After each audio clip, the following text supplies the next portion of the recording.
सभी छात्रों को बसंत पंचमी की हार्दिक शुभकामनाएं। आपको ज्ञान की देवी सरस्वती का वास हो। आप लोग परीक्षा में अच्छे से पढ़ाई करिए, सरस्वती माता की पूजा करिए कि आज पढ़ें और हमेशा ऐसे आपके ऊपर दया बनाए रहें कि आप लोग अच्छे अंकों के साथ उत्तीर्ण हों। आज हम आप इस कड़ी में बसंत पंचमी के दिन आपको हम पढ़ाने जा रहे हैं एक बहुत महत्वपूर्ण जीवन परिचय। वो जीवन परिचय है महादेवी वर्मा का। महादेवी वर्मा हिंदी साहित्य की आधुनिक युग की मीरा कही जाती हैं। इसको हम चलिए देखते हैं संक्षेप में। तो पहले देखेंगे नाम। तो नाम किसका हम बताने जा रहे हैं? महादेवी वर्मा। महादेवी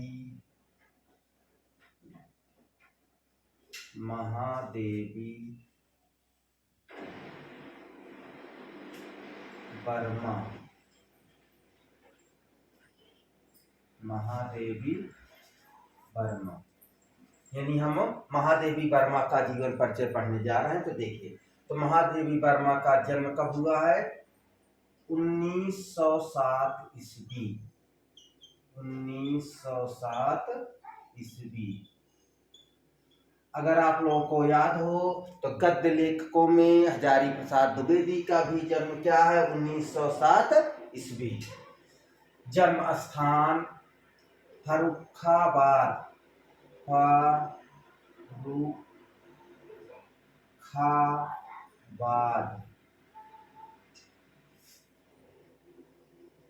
फर्रुखाबाद। सबसे बड़ी समस्या है, बच्चे समझ नहीं पाते फर्रुखाबाद कहाँ है। फर्रुखाबाद उत्तर प्रदेश में है। आप लखनऊ जानते हैं, कानपुर जानते हैं, कानपुर के आगे बढ़ेंगे कन्नौज वाले रोड पे, कन्नौज के आगे फर्रुखाबाद है। फर्रुखाबाद का क्या फेमस है पता होगा आप लोगों को? आलू के लिए फेमस है। जो नए आलू की किस्में आती हैं, उत्पादन आते हैं, तो फर्रुखाबाद से आते हैं। तो फर्रुखाबाद उत्तर प्रदेश। पिता का नाम, महादेवी वर्मा के पिता का नाम है गोविंद प्रसाद। गोविंद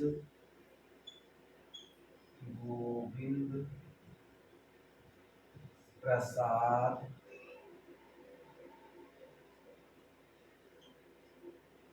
वर्मा। महादेवी वर्मा, पिता का नाम गोविंद प्रसाद वर्मा। माता का नाम, इनके माता का नाम भी आप जानिए, हेम रानी देवी। हेम रानी देवी। शिक्षा शिक्षा बहुत दूर नहीं गई थी। बहुत अच्छी यूनिवर्सिटी अपने यहाँ है उत्तर प्रदेश में। वो यूनिवर्सिटी है इलाहाबाद विश्वविद्यालय। इन्होंने क्या किया था वहां से? MA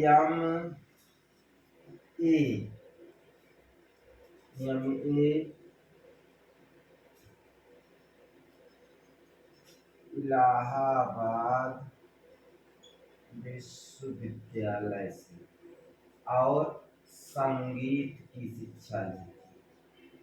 संगीत की शिक्षा, इसकी संगीत।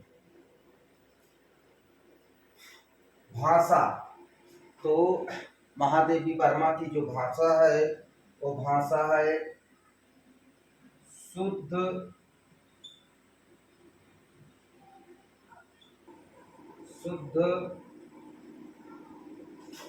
साहित्यिक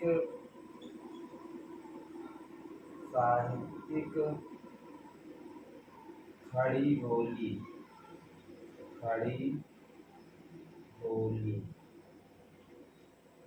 शुद्ध साहित्यिक खड़ी बोली। रचना, इनकी रचनाएं बार बार पूछी जाती हैं। रचनाओं को ध्यान देंगे। इनकी जो कविता है, कविता पे पहले ध्यान देंगे। कविता है इनकी निहार।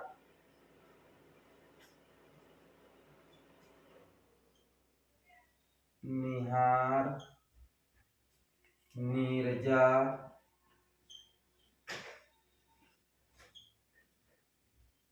रश्मि, दीपशिखा, दीपशिखा और लास्ट में यामा। अब गद्य विधा में इनकी क्या क्या है? गद्य में अतीत के चलचित्र, अतीत के चलचित्र, श्रृंखला की कड़ियां, श्रृंखला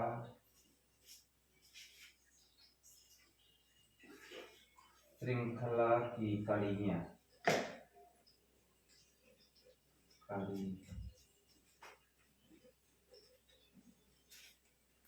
पत्र, इनका एक ही मात्र पत्र है, चांद। कौन सा पत्र है? चांद का इन्होंने संपादन किया था। पुरस्कार, तो महादेवी वर्मा को पुरस्कार मिला था, तो इनको मिला था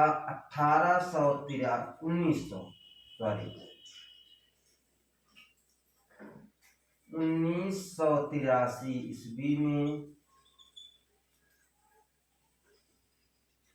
ज्ञानपीठ पुरस्कार, ज्ञानपीठ पुरस्कार। रचना कौन सी थी? यामा। यामा पर इनको क्या मिला था? ज्ञानपीठ। 1983 में एक पुरस्कार और मिला था इनको, भारत भारतीय पुरस्कार।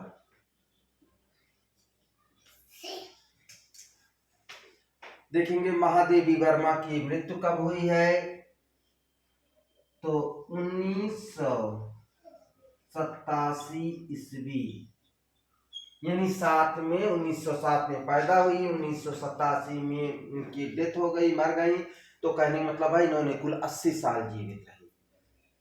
अब देखिए आपको क्या क्या लिखना बहुत जरूरी है, एक बार समझ लीजिए, दोबारा मैं बता दे रहा हूँ।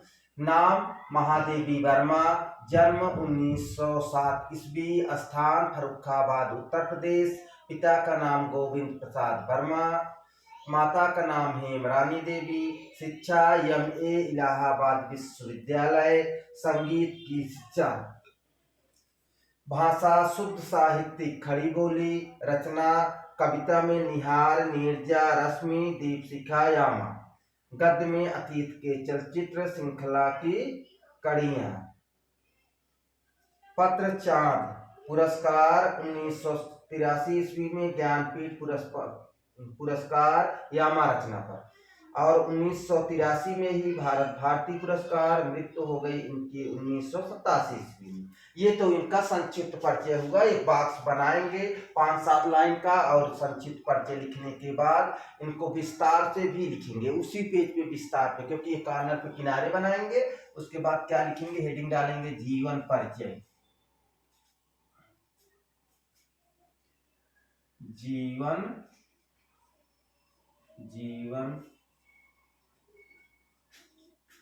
परिचय। अब क्या क्या लिखेंगे जीवन परिचय में? महादेवी वर्मा का जन्म 1907 ईस्वी में फर्रुखाबाद उत्तर प्रदेश में हुआ था। इनके पिता का नाम गोविंद प्रसाद, माता का नाम हेमरानी देवी। इन्होंने इलाहाबाद विश्वविद्यालय से शिक्षा प्राप्त की और इन्होंने प्राचार्य भी रही। निराला की बहन निराला को अपना भाई मानती थी। तो आप इनको जीवन परिचय में लिखेंगे। इसके बाद हेडिंग डालेंगे साहित्यिक योगदान। क्या डालेंगे? साहित्यिक योगदान।